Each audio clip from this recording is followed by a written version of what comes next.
I think film has been inspiring design over the ages. I mean, from early Louise Brooks movies to Grace Kelly movies to, movies today. There's so much care and imagination in those movies that you can't help but get swept into them. Someone to Watch Over Me is a movie from the late 80s. It's Mimi Rogers and Tom Berenger. She is an elegant woman who lives on the Upper East Side, and then he becomes the police officer that becomes her bodyguard. For Veranda, Someone to Watch Over Me is really about recreating an apartment for the main character of the movie. And she was a socialite, and she lived on Fifth Avenue. She had amazing views of Central Park. I like that just literally the name of it, Someone to Watch Over Me. It's a movie, but it's a song, and it's also a thematic idea about being a designer. This year, Designer Visions is at 1212 Fifth Avenue, and what I love about the building is that it was built in 1925. So it has a history and a classicism, but obviously they've renovated it. There are these big, gorgeous apartments, so it's made for modern day, and for us, it's the perfect fit. It sort of looks to the past, but also looks to the future. The scale of the rooms and all are very intimate, but it's modern. It's of the modern era. The windows are new and the proportions of them are all new, and that they're kind of great rooms that feel like home to me. For this project, we decided to do a Made in America theme. So where we could, everywhere in the apartment, we used things that were made in America. There are things like my furniture that's made at Hickory Chair in North Carolina, or even wonderful hand-blown glass and things like that, all made in America.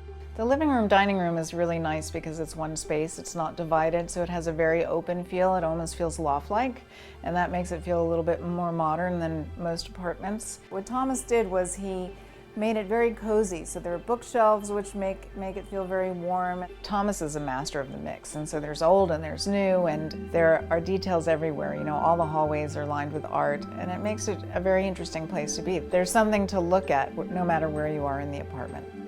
The sofa is the Athenium sofa of mine from Hickory Chair. It's a real favorite for me. This is one of my fabrics, which is a Lee Joffe fabric that kind of has like a bit of a Moroccan flavor to it. The pièce de résistance for the dining room is the chandelier from Dennis and Lean. It's so beautiful, it looks like an antique. The chandelier is probably the thing that's the most connective to the idea of the world of Someone to Watch Over Me. I love the wall color in here. It's a beautiful blue-gray from Ralph Lauren.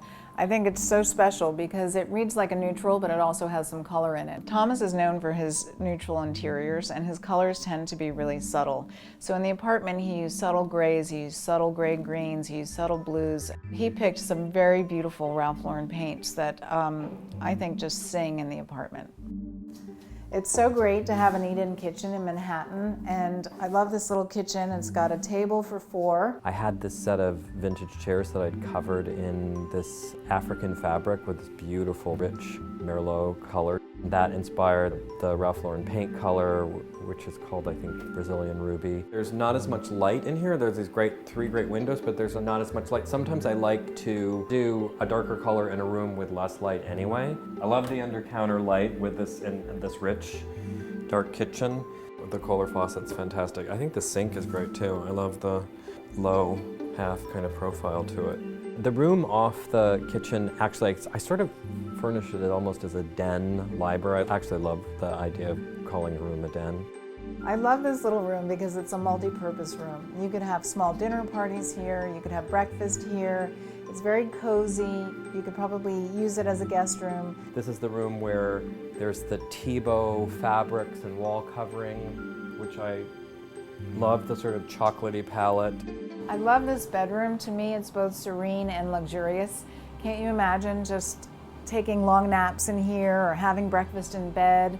It's such an incredibly comfortable bed from Hickory Chair. I love how Thomas mixed all the patterns. So he has a small print on the duvet, and then he's mixed it with stripes and textures. And again, all of these prints are made in America. This is Cravat. I thought that it's just a great, great print. And on the rug, there's a beautiful texture from Karastan. This room is this sweet, sweet guest room. I love how Thomas upholstered the walls in this Katie Lee fabric. It's a very enveloping room, and I love that. It's the perfect guest room. Anyone would be happy here, whether they're a woman or a man, or a child even. The bathrooms of the apartment are designed by S. Russell Groves, and they're beautiful. He used Kohler and Ansax tile. The whole theme of the bathrooms is black and white, which is a classic New York City color combination. We wanted to reinterpret a classic black and white pre-war apartment, but again, bring it into the 21st century, update it, really make it relevant for today. These pedestal sinks from Kohler feel traditional on one hand, but they also feel very fresh and new. And then there's this gorgeous freestanding tub from Kohler. Again, very, very beautiful, sculptural. You just want to be in this bathroom. So here we are in the Veranda powder room, a beautiful intimate space. Again, the black and white theme comes through, this time with the graphic wallpaper. So here again, we used Tresham faucets, a really great crisp shape. And then S. Russell Groves used a ceiling fixture from Circa Lighting, very classic but clean and modern at the same time. The apartment, it's a very livable, comfortable space, but it's also very, very stylish, and that's what makes our interiors and our magazine stand out from the others. The story of a movie can be one thing that can be an inspiration, but also I try to sort of find out the story of someone's life, and I love creating a home for someone.